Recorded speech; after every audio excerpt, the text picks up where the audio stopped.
For a long time, the Ultimate Fighting Championship has been the #1 promotion in mixed martial arts, bar none. And it's the best thing that could have happened for the sport. There are some, though, that feel the nurturing embrace of the UFC has become more of a stranglehold. And it's not just individuals who are fighting back. In the early years of the 20th century, Jack Dempsey was the most famous face in sport, the best and strongest fighter on the planet, the undisputed lineal champion, and boxing was the #1 sport in the world. And why not? Boxing is two people going into a space and punching each other. It's a universal experience that you've either seen or been part of. And in the 1920s, there were only the original 8 marquee divisions, and Dempsey was the best boxer that anybody had ever seen. Fast forward to 1963, and boxing's downfall had begun in full. Thanks to internal disputes, the undisputed champions were suddenly disputed. And you had Sonny Liston and Cassius Clay fighting for the WBA and WBC world titles.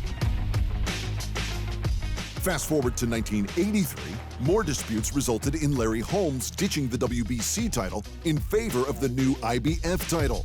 That's what I'm planning on doing. And in the 2000s, the Klitschkos helped legitimize the WBO world title, and boxing was officially a mess. That's how you end up in 2022 with the WBC welterweight world champion Terence Crawford talking like this about the WBA, IBF, and WBO world champion Errol Spence Jr. Man, like I said before, man, I don't need Spence. You know, I've been the #1 guy in the division since I came here. You know, 3-time, you know, 3-weight world champion, you know what I mean? Like, undisputed world champion. You know, come in the welterweight division, my first fight, and win a title. Like, the things that I've been doing in my whole career is nothing compared to Spence. You know, not to take nothing away from him, you know, he's unified and whatnot. Crawford is a brilliant boxer, one of the best of his time, and maybe all time. But so is Spence. Spence might even be better. But with every weight class come 4 champions. And with 11 additional weight classes, we now have 76 belts.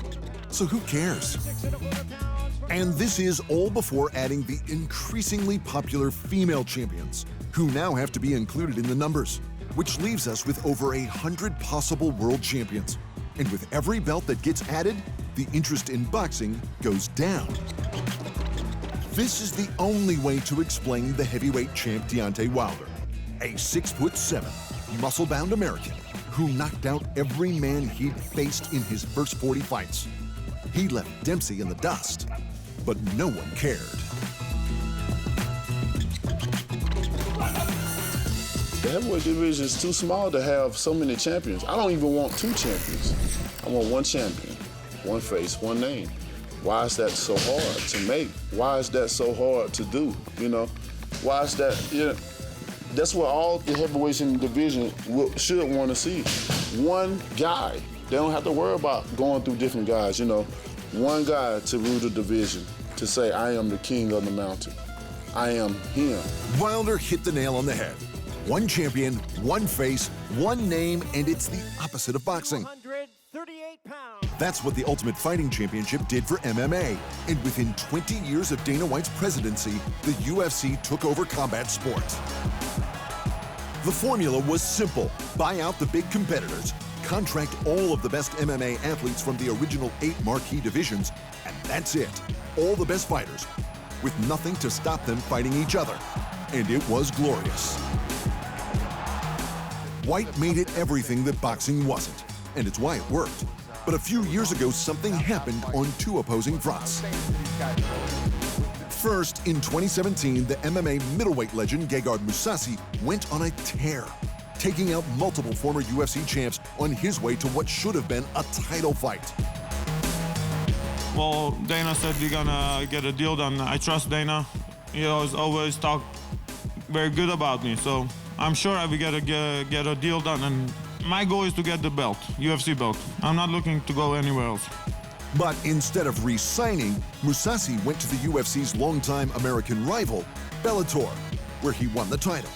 And this was a real problem. The UFC middleweight title was vacated, and the man who won it was Robert Whittaker. If Mousasi had fought him for the title, it's likely that Mousasi would have been the favorite, and there was suddenly wiggle room to dispute the undisputed UFC title.